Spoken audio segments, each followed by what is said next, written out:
Hermano, llegó la hora cero. La confesión que revela cómo se planeó el magnicidio de Miguel Uribe Turbay. Anime Breaking News. Era un sábado de junio. El parque El Golfito, en la localidad de Fontibón, estaba lleno de gente. Familias, vecinos, simpatizantes que habían llegado a escuchar a un político joven que recorría los barrios de Bogotá, que se subía a tarimas improvisadas para hablar de un país sin violencia. Miguel Uribe Turbay tenía 39 años. Era senador, el más votado del país.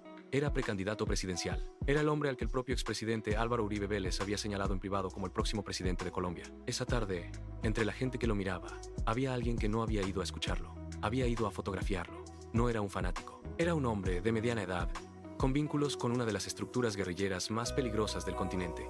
Y esa tarde cumplía una misión concreta: identificar al objetivo, documentarlo, verificar su esquema de seguridad y transmitir la información a quienes habían ordenado su muerte. La foto que tomó esa tarde llegó a manos del hombre que reclutó al sicario. Días después, un adolescente de 15 años le disparó 3 veces a quemarropa.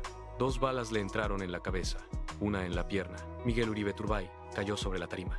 Durante 65 días luchó por su vida. El 11 de agosto de 2025, a las 2 de la madrugada, murió. Lo que no se sabía hasta ahora era cómo se planeó ese crimen. Hoy, una confesión entregada a la Fiscalía y revelada por fuentes confidenciales responde esas preguntas. Contexto, ipsilon, antecedentes. Para entender por qué mataron a Miguel Uribe Turbay, hay que entender quién era. Nació en Bogotá el 28 de enero de 1986. Fue senador de Colombia desde 2022 hasta su asesinato, y como miembro del Centro Democrático buscaba la nominación presidencial para las elecciones de 2026. Su historia personal estaba marcada por la tragedia desde la infancia.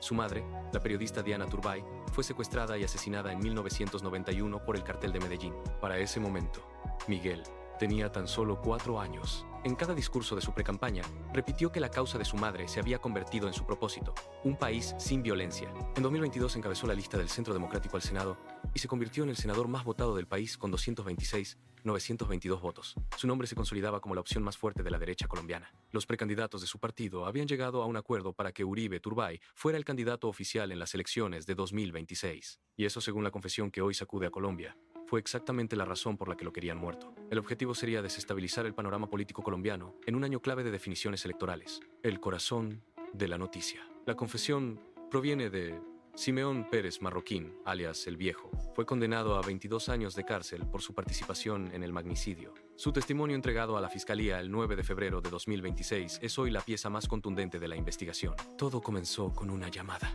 Un contacto conocido como Kendry le dijo: hermano, llegó la hora cero. Esas 6 palabras activaron un plan que había estado incubándose durante semanas, con reuniones en zonas de frontera, viajes a Cúcuta y contactos en Venezuela. Según el relato de alias El Viejo, la orden de matar al senador no llegó de un criminal callejero. La impartió el Zarco Aldinever, de la segunda Marquetalia, hombre de confianza de alias Iván Márquez. Zarco Aldinever habría coordinado el atentado desde Venezuela.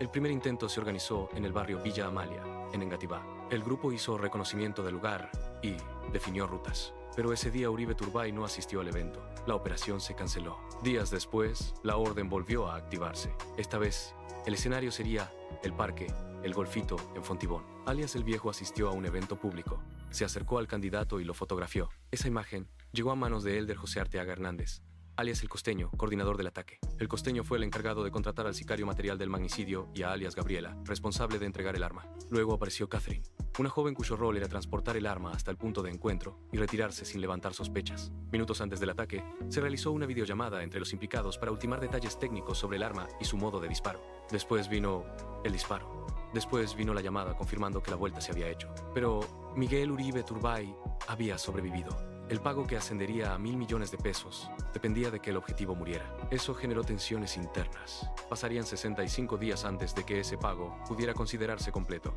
Perfil del agresor y elementos clave. Zarco Aldinever no era un criminal improvisado. Su recorrido guerrillero comenzó en diciembre de 1990, cuando tenía apenas 14 años, motivado por el asesinato de su abuelo y 2 tíos a manos de paramilitares en Restrepo Meta. Ascendió desde comandante de compañía hasta jefe del Estado Mayor del Bloque Oriental. Participó en el proceso de paz de 2016, volvió a las armas en 2019 junto a Iván Márquez, y en julio de 2025, la Fiscalía reactivó las órdenes de captura en su contra tras el fracaso de los acercamientos de paz con la segunda Marquetalia. Nunca fue capturado. El ministro de Defensa confirmó que fue asesinado en territorio venezolano por integrantes del ELN en medio de una disputa por rutas del narcotráfico. El principal autor intelectual del magnicidio murió antes de ser juzgado. En cuanto a Catherine, tras el ataque fue enviada fuera de Bogotá con la supuesta promesa de protección, pero según el testimonio, existía la intención de asesinarla para no dejar cabos sueltos. Fue capturada por las autoridades en el Caquetá antes de que eso ocurriera. Las líneas de investigación. La Fiscalía construye el expediente más complejo de violencia política en Colombia en décadas. Además del pago de 1.000 millones por el crimen,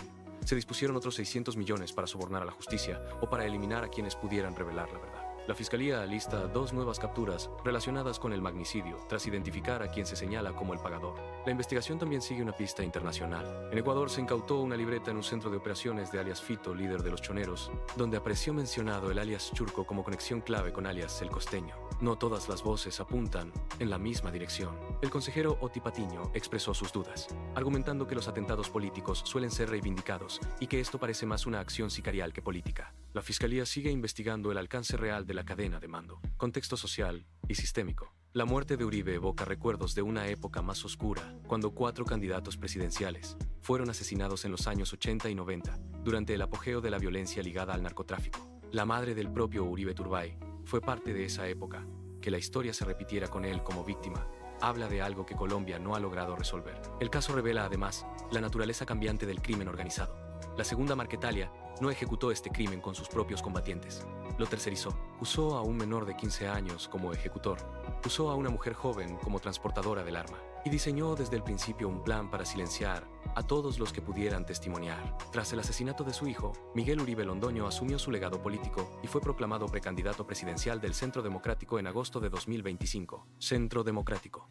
Una familia colombiana perdió a su hijo y antes a su madre por la misma violencia, con décadas de diferencia. Conclusión y llamado a la acción. Hoy, a más de 9 meses del atentado, la investigación tiene más respuestas pero también más preguntas. La Fiscalía tiene condenados, tiene una confesión que señala a la segunda Marquetalia, tiene la cadena de mando, pero el principal autor intelectual murió en Venezuela. Y el máximo responsable, alias Iván Márquez, sigue siendo una incógnita. Un hombre de 39 años que creció sin su madre porque la violencia se la quitó cuando tenía 4 años, murió por esa misma violencia que prometía combatir. Y 6 palabras, dichas por teléfono, activaron el mecanismo que terminó con su vida. Hermano, llegó la hora cero. Si este caso te parece que merece atención, dale like y compártelo. Suscríbete al canal para seguir todos los avances. Este es un espacio donde los crímenes que importan no se olvidan. Anime Breaking News.